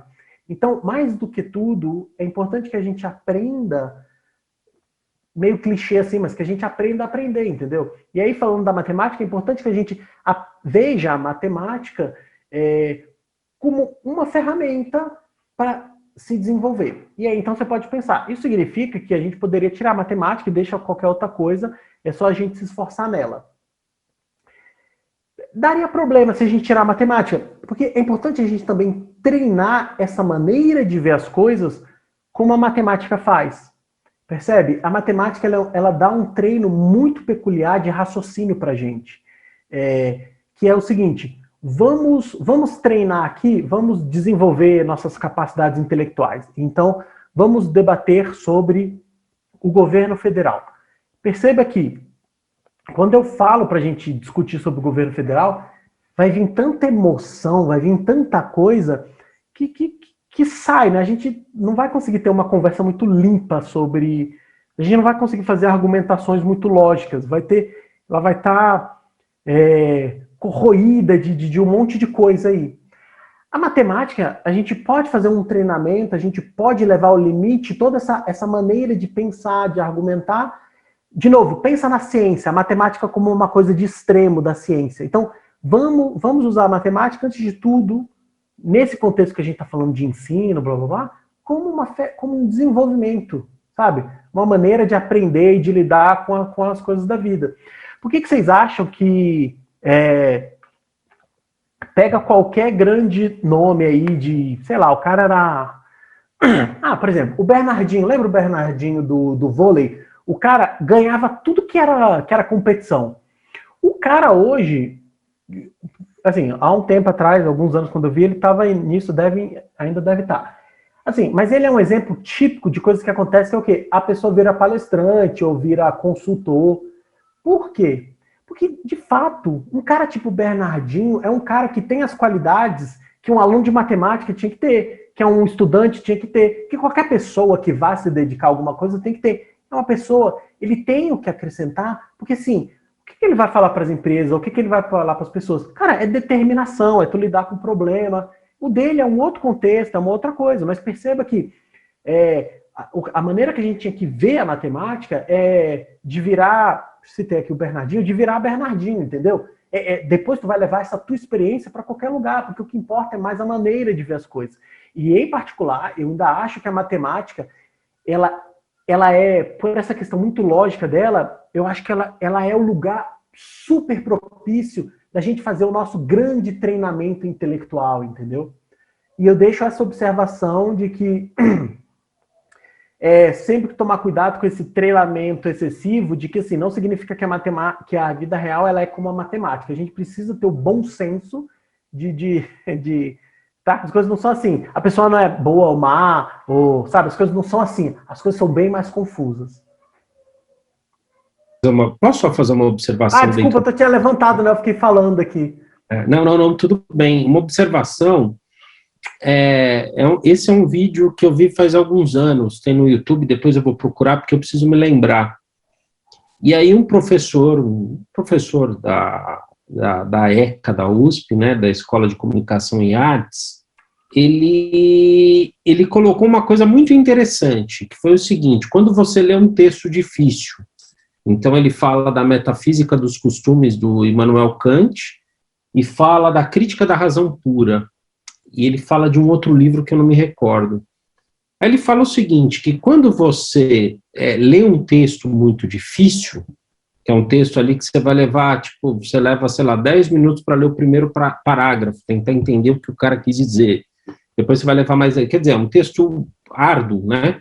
Ele fala um negócio que eu acho sensacional, que vai de encontro ao que você está falando, Regis, no âmbito da matemática, que é o seguinte: você começa a melhorar sua capacidade cognitiva, né? Quando você lê um texto difícil, quando você melhora a sua capacidade de pensar logicamente, que isso é uma coisa que a matemática exercita, né? Você melhora a sua capacidade cognitiva. Eu acho que esse é o ponto, né? Então, por exemplo, eu me recordo quando eu estava no primário, que eu cheguei a fazer a conjugação de todos os tempos verbais. Se não me falha a memória, na língua portuguesa são 12 tempos verbais. Eu cheguei a conjugar, sei lá, uns 20 verbos em todos os tempos. A tabuada, eu fiz inúmeras vezes, um caderninho, eu fiz inúmeras vezes a tabuada de 1 a 10, né?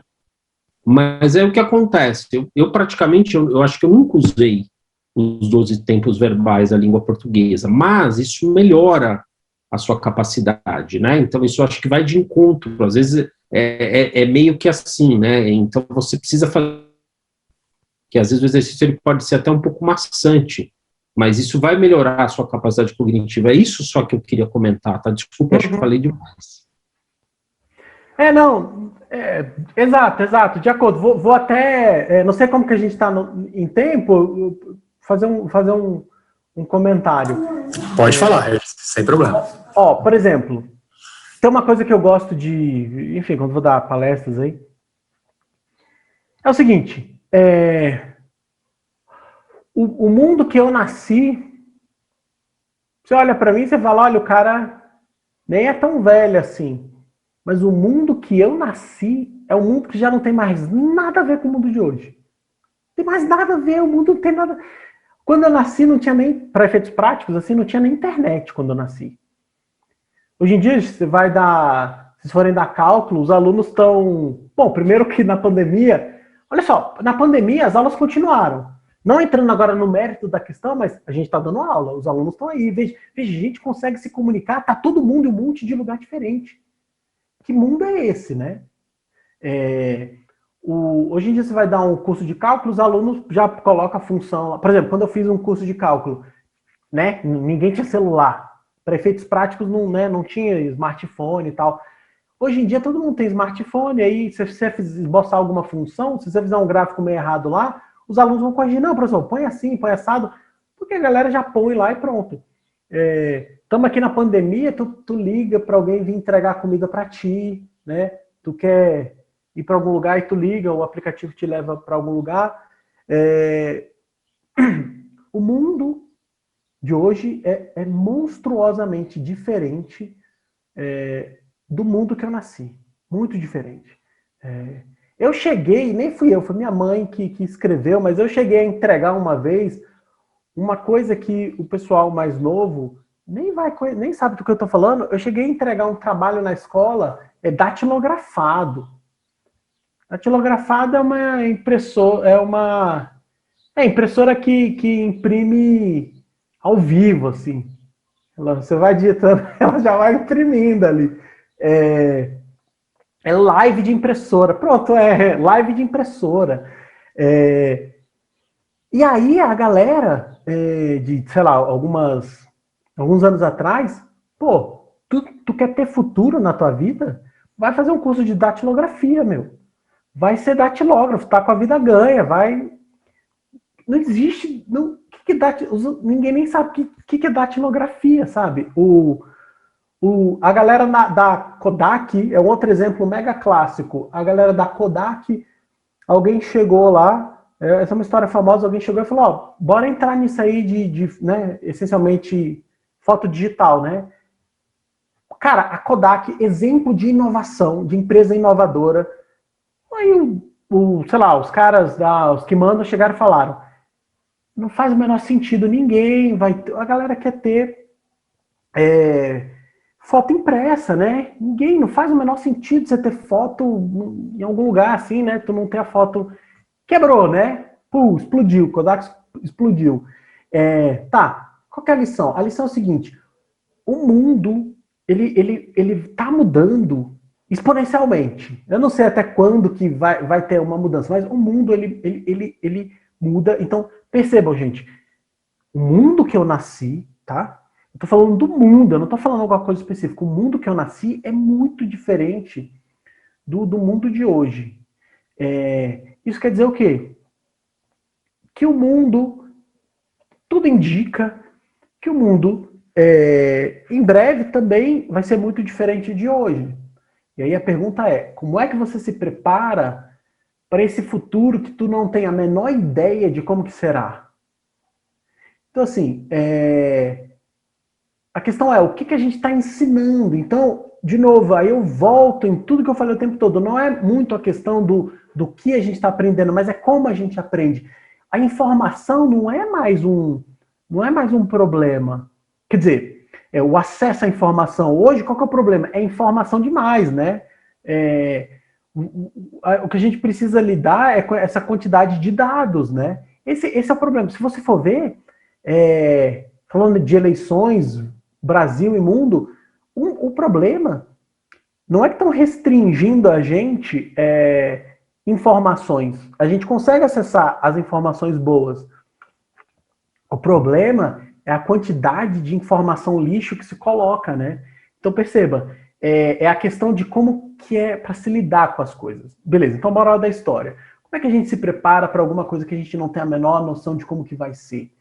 Isso é fato, o mundo está mudando, eu não sei como que serão as coisas. Eu não sei se a Unicamp vai continuar sendo Unicamp como é daqui a 30 anos, por exemplo, sabe? As coisas estão mudando, as coisas vão mudar. O que vai mudar, eu não sei.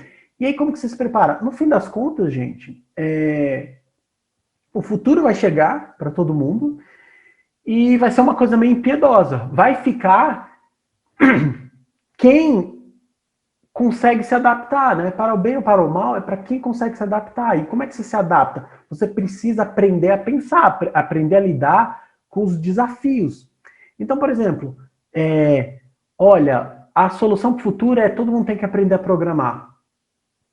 Tudo bem, acho que programar é uma boa. No momento parece que isso é uma coisa boa. Não quer dizer que vai ser isso.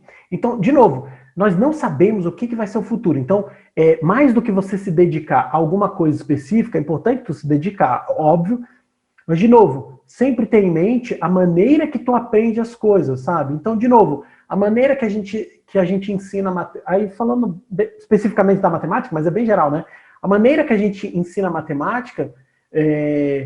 não vou dizer que necessariamente vamos reformular tudo, mas falta ter um pouco mais de discussão sobre a nossa forma de ver a matemática. E aí, sei lá, conectando aí um monte de coisa, a gente forma os professores que vão ser os professores na escola, né? Por exemplo, os licenciandos saem das universidades, a Unicamp forma um monte de aluno de licenciatura. Então, é todo um contexto só, né? Tá todo mundo em caixinhas aplicando um monte de fórmula que forma outras pessoas que aplicam fórmulas.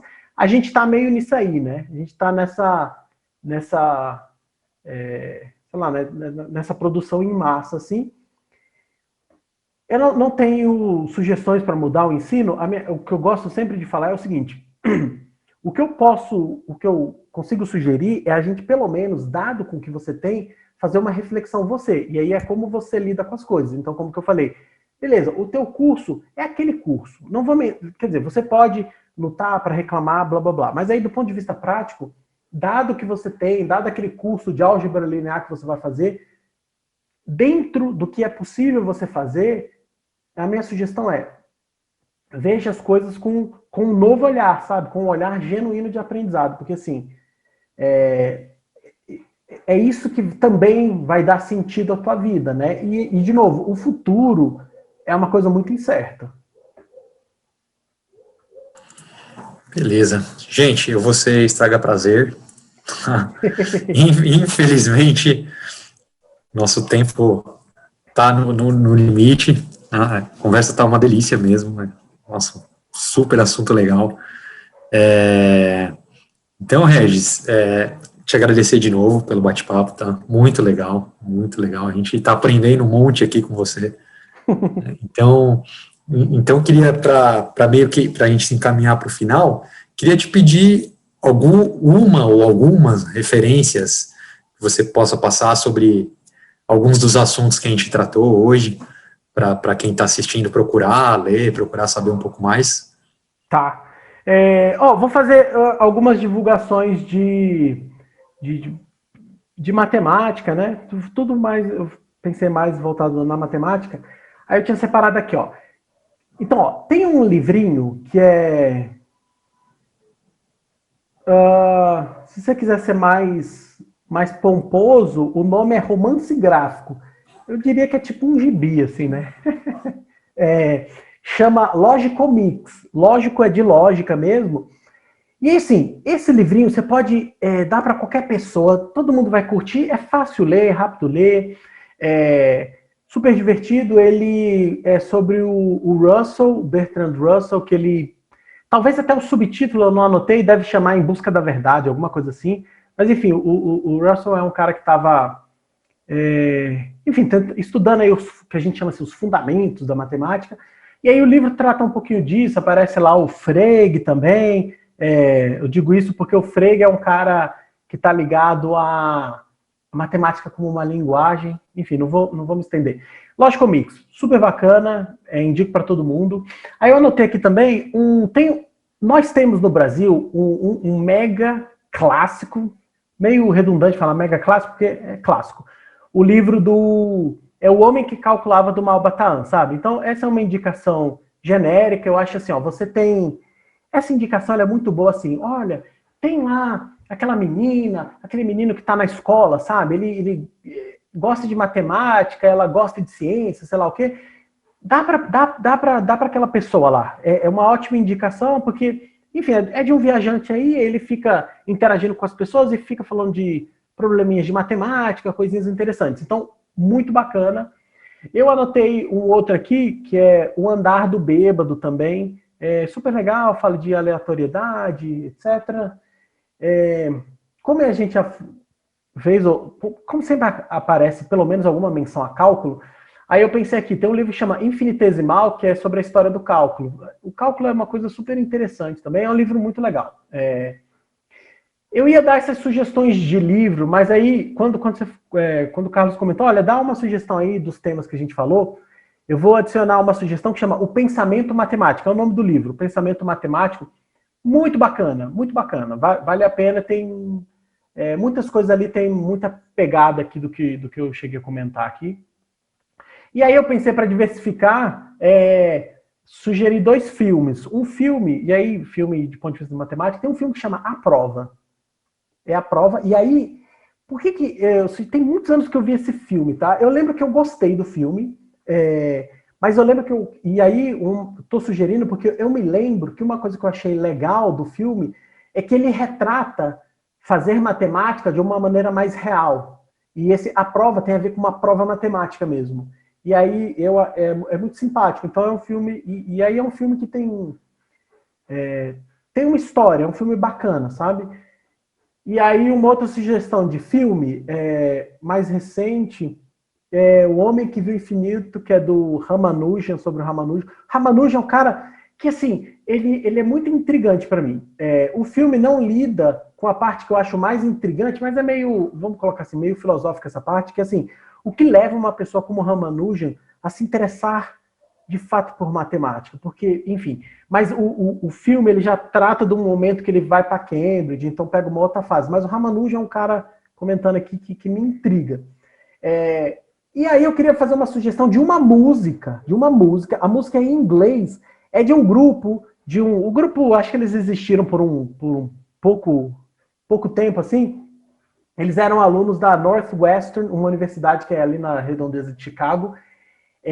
O nome do grupo é Klein 4. Enfim, mas aí... For Klein Group, né? Eu conheço. For Klein Group. For Klein Group. Tá. É muito legal. Aí tem uma música, eles têm um álbum, né? Aí tem várias músicas lá, mas aí tem uma música essa música ela é muito boa, gente. Aí dei uma olhada depois na letra, tá em inglês, mas a música é muito boa. Eles estão cantando a capela e tal, é muito sensacional. A letra não. O nome da música, depois eu passo os nomes certinho, mas é Finite Simple Group of Order 2. Grupo simples de ordem 2. É fantástica a música. E aí, só para terminar as indicações, fazer o jabá dos meus trabalhos de divulgação científica, de divulgação de matemática, que é fantástico, mundo matemático. Eu interajo bastante com as pessoas via Instagram, mas aí tem os vídeos lá no YouTube e eu também coloco no YouTube o podcast que eu faço com o Rafael Camolês, que é um aluno aqui da Unicamp, e aí para o podcast é só procurar Fantástico Mundo Matemático no Spotify, no Google Podcast, nesses assim. E aí talvez só para dar uma motivada para as pessoas, por exemplo, tem uma playlist do canal do Fantástico Mundo Matemático, que eu cheguei a citar aqui, que é como é que você faz para entrar dentro do espelho. É uma série de vídeos que eu faço que, assim, dependendo da geometria do universo, a gente pode, como se a gente tivesse entrado de fato dentro como se a gente tivesse ido para o outro lado do espelho. E aí é isso mesmo, não aconteceu nada, não tem nenhuma, entre aspas, viagem muito louca, é só isso, só por causa da geometria do universo a gente conseguiria ir para o outro lado do espelho. Todo mundo pode reparar que quando você levanta a tua mão direita, se você olhar no espelho, o teu espelho levantou a mão esquerda, tá? Então é o seguinte, dependendo como é o universo, tu vai passear, entre aspas, né? Tu vai passear pelo universo e vai voltar, e aí você ficou literalmente invertido. Literalmente. O teu lado esquerdo é o lado direito, e beleza. Acho que eu vou parar com esse, mas assistam lá, me procurem. Eu sempre gosto de falar o seguinte, que quando eu dou as palestras ou qualquer outra coisa, a minha conversa ela não acaba por aqui. As pessoas podem continuar interagindo comigo, pode falar, porque assim, eu levo muito a sério esse aspecto de interagir com as pessoas e, na medida do possível, eu topo tudo, a galera me chama, eu vou, eu falo, eu acho que, enfim, faz parte do que eu quero fazer, né? Faz parte, assim, de como eu vejo as coisas também. E parabenizar vocês, tá muito legal, já vi aí um vídeo e meio, outro, falta eu terminar de ver o da mecânica quântica. E é isso, obrigado mais uma vez pelo convite. A gente que agradece, Regis. E legal que você falou do teu canal, das redes sociais, que é o que eu ia te pedir agora. E a gente vai deixar na descrição do vídeo lá, teus links. Tá? E aí, para terminar mesmo agora, Regis, uma coisa que a gente faz no canal, que a gente sempre faz essa pergunta para as pessoas verem que cientistas, matemáticos e coisas do gênero são pessoas também, né? Não são simplesmente robôs, né? Então a gente queria, se você pudesse indicar, rapidamente, sem pensar muito, assim, tá? Um livro qualquer, sobre qualquer assunto, que não seja o que a gente discutiu aqui, um filme, também geral, e um disco, ou uma música, ou uma banda, um grupo, um artista, qualquer coisa.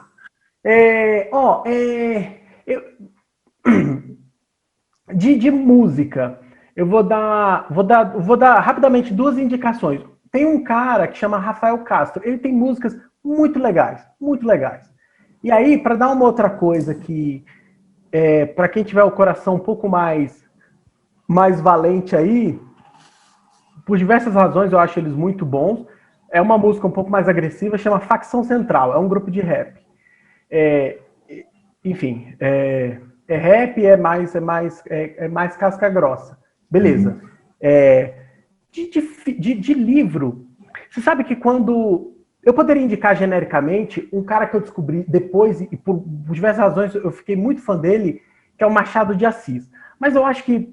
mas eu vou dar uma outra sugestão, fica essa sugestão, que eu acho que ela é bem mais geral e vai agradar todo mundo. É um livro muito bacana de ler, que chama A Elegância do Ouriço. Tem uma procurada aí. Um livro muito simpático, muito legal, bem divertido. Beleza. E que mais? Um filme, alguma coisa. Olha, eu assisti recentemente na Netflix o seriado... É brasileiro, me deu um branco o nome, A Cidade Invisível. Cidade Invisível. Cidade Invisível. Essa é a minha recomendação. Muito bom. Eu me lembro quando eu assisti, eu me senti... Eu usei a palavra assim, abraçado culturalmente, sabe? É legal. É a mesma sensação, vou retomar. Quando eu, mais velho, comecei a ler o Machado de Assis. Eu falei, pô, esse cara é brasileiro. E esse cara, eu achei tão fantástico a maneira que o cara escreve. E aí, eu não sei explicar as coisas, mas é esse abraço cultural, sabe? Eu acho que você sentir parte dessa cultura, assim, é muito bacana. Por isso também que eu faço uma das razões de ter colocado lá o Homem que Calculava, porque é uma coisa nossa, é uma coisa próxima aqui, sabe? Bom, para quem não sabe, o Homem que Calculava é um pseudônimo, mas aí o pseudônimo é do Malbataan. A gente tem um podcast falando com um ex-aluno do Malbataan. Enfim, eu acho que esse abraço cultural é muito bom, sabe?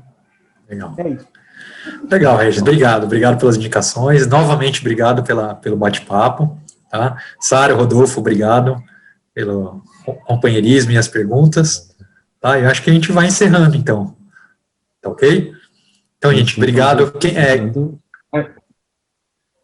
Oi? Fala, Du. Regis, eu gostaria de agradecer ao Regis também pela simpatia desde o início e a receptividade e dispor do seu tempo para estar aqui com a gente, né? Muito legal o seu canal, eu já me inscrevi, já dei uns likes, vou ver se eu assisto todos os vídeos e ouvir o podcast sobre o Malbataan. Tá bom? Muito obrigado. Obrigado.